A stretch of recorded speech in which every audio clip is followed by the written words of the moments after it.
Proverbs chapter 30 verse 8. Remove far from me falsehood and lying. Give me neither poverty nor riches. Feed me with the food that is needful for me. Here we can see, let us see it in Telugu. వ్యర్థమైన వాటిని అబద్ధమును నాకు దూరముగా ఉంచుము.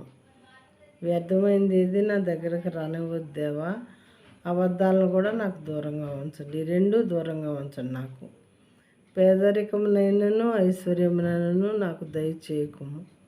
నాకు పేదరికము వద్దు, ఐశ్వర్యము వద్దు. నాకు ఏ రోజు ఆహారం ఆ రోజు మీరు అనుగ్రహిస్తే చాలు.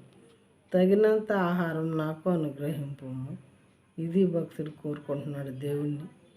వ్యర్థమైనది ఏది నా దగ్గర రావద్దు, నాకు దూరంగా ఉంచండి. అబద్ధాలు నాకు దూరంగా ఉంచండి. పేదరికాన్ని నాకు దూరంగా ఉంచండి. ఐశ్వర్యాన్ని కూడా నాకు దూరంగా ఉంచండి అని అడుగుతున్నాడు. పేదరికాన్ని దూరంగా ఉంచండి అంటే అర్థం ఉంది. ఐశ్వర్యాన్ని కూడా కోరుకోవట్లేదంట భక్తుడు. ఎందుకని అంటే కారణాలు ఉన్నాయి ఇక్కడ. నెక్స్ట్ వర్స్లో మనం విందాము.